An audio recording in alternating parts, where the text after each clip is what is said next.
Hello dear students. तो इस tutorial में हम डिजिटल क्लॉक प्रोजेक्ट को बनाना सीखेंगे। बहुत इजीली ये जो प्रोजेक्ट है और बहुत आसान तरीके से ये बन जाएगा। तो मेक श्योर कि आप इस प्रोजेक्ट को, इस ट्यूटोरियल को एंड तक देखिएगा, ठीक है। तो ये जो है, ये हमारी डिजिटल क्लॉक है। 24 आवर्स का टाइम है जो कि हमारा जो है वो अपडेट हो रहा है, और AM एंड PM भी जो है वो हमने इसमें इंसर्ट किया है। तो किस तरीके से ये प्रोजेक्ट हमने बनाया है जान लीजिए। तो हमने यहाँ पर सबसे पहले जो है किंटर और टाइम मॉड्यूल्स को इंपोर्ट करा है।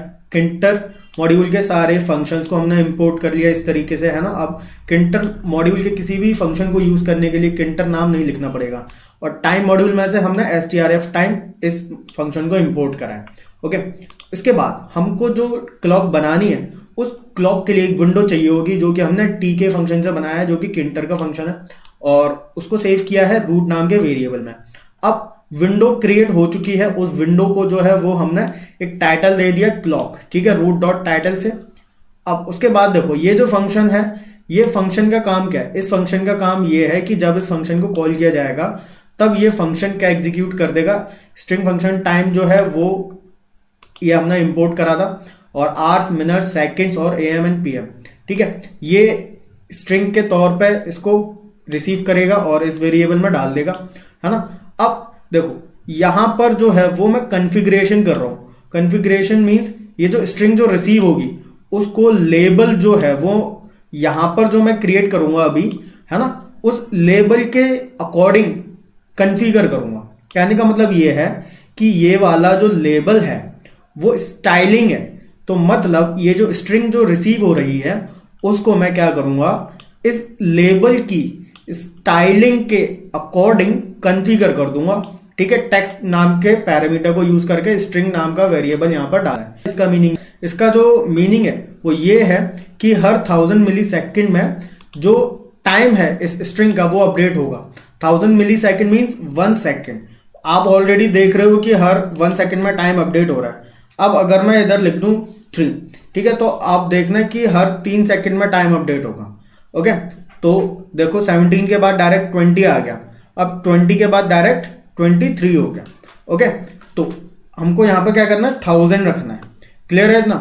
अब यहां पर 1000 मिली सेकेंड का लिखा हुआ, ये तो समझ में आ गया। ये जो टाइम है इसका मतलब ये है कि जो स्ट्रिंग है वो हर 1000 मिली सेकेंड में अपडेट होगी।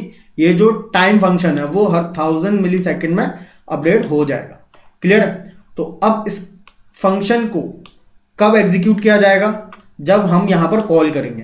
तो हालांकि ये फंक्शन मैंने आपको पहले समझा दिया है कि टाइम किस तरीके से रिसीव हुआ है हमारे पास। अब देखो, स्टाइलिंग हमने यहां पर क्रिएट करी हुई है लेबल फंक्शन के जरिए। इस विंडो पर लगानी है, रूट में ही तो सेव है विंडो, तो इस विंडो पर लगानी है। यहां पर लिख दिया root, font size bold, italic, underline, background colour purple, foreground colour white, है ना। बैकग्राउंड कलर पर्पल रखना है और जो टेक्स्ट आएगा उसका कलर व्हाइट रखना है, और सेव करवा लिया LBL में। अब LBL जो है वो स्टाइलिंग है, और उस स्टाइलिंग को हमको कहां पर प्लेस करना है, विंडो में। तो पैक फंक्शन के जरिए जो होगा वो सेंटर में प्लेस हो जाएगा। और उसके बाद टाइम फंक्शन को कॉल किया है ना, टाइम फंक्शन ये वाला, क्योंकि आप सिंपली देखो क्या एग्जीक्यूशन होगा ये आपको मैं अभी बताऊंगा, और आप यू से समझ लो सभी चीज का। टाइम फंक्शन को कॉल किया जाएगा और टाइम जो है वो हमारा रिसीव हो जाएगा, फैच हो जाएगा। उसके बाद जो है वो विंडो को हम जो है वो एग्जीक्यूट करवा लेंगे, मतलब डिस्प्ले करवा लेंगे। अब देखो क्या एग्जीक्यूशन है। सबसे पहले मॉड्यूल को इंपोर्ट करा, विंडो क्रिएट कर ली, टाइटल दे दिया, और उसके बाद स्टाइलिंग क्रिएट हो गई। यहां पर स्टाइलिंग क्रिएट होने के बाद उस स्टाइलिंग को, है ना, हमने विंडो के सेंटर में प्लेस कर दिया। और उसके बाद टाइम फंक्शन कॉल हुआ। टाइम फंक्शन कॉल होने के बाद क्या हुआ है, टाइम फैच हुआ है और हर 1000 मिली सेकेंड में टाइम अपडेट हो रहा है। और उसके बाद ये सारा होने के बाद हमने क्या करा है, जो किंटर की विंडो है उसको एग्जीक्यूट करवाया। ये जो मेन लूप है ना, ये इन्फिनिट जो है वो एग्जीक्यूट करेगा, इन्फिनिटली एग्जीक्यूट करेगा किंटर विंडो को, मतलब ओपन रखेगा। क्लियर है?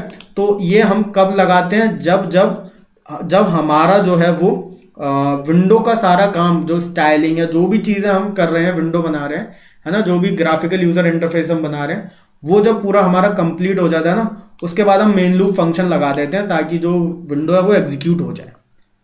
तो बहुत इजीली जो है ये प्रोजेक्ट बन गया है हमारा। अगर आपने अपने बोर्ड और फाइनल एग्जाम की जो प्रिपरेशन है वो अगर स्टार्ट नहीं करी है तो मेक श्योर कि आप अनअकैडमी की तरफ से जो बैचेस स्टार्ट किए गए हैं आपके फाइनल या फिर बोर्ड एग्जाम की प्रिपरेशन के लिए from class 6 to class 12th के बच्चों के लिए है। ओके, तो ये सारे जितने भी स्टूडेंट्स हैं मेरे, वो मैं उनको बता दूं कि आप जो है अगर आप इंग्लिश में बैचेस अटेंड करना चाहते हो अपने सब्जेक्ट्स के, या फिर आप हिंदी में बैचेस अटेंड करना चाहते हो, तो वो पूरे जो बैचेस हैं वो आपको मिल जाएंगे। लिंक्स मैंने डिस्क्रिप्शन में दिए हैं। मेक श्योर कि आप अनअकैडमी की जो लर्निंग ऐप है उसे आप इंस्टॉल करें और अनअकैडमी का जो बैचेस वाला प्रोग्राम है उसे ज़रूर ज्वाइन करिएगा, ठीक है। और इसके साथ ही साथ जो मैं आपको एक बार बता दूं कि जब आप बैचेस ज्वाइन करेंगे तो आपको iconic subscription and plus subscription के ऑप्शंस मिलेंगे, ठीक है। तो आइकॉनिक में ये है कि आप जो है वो पर्सनल मेंटोर आपको प्रोवाइड करा जाएगा, है ना, और पेरेंट कनेक्ट भी मिलता है, लाइव डाउट सॉल्यूशन मिलता है, ठीक है।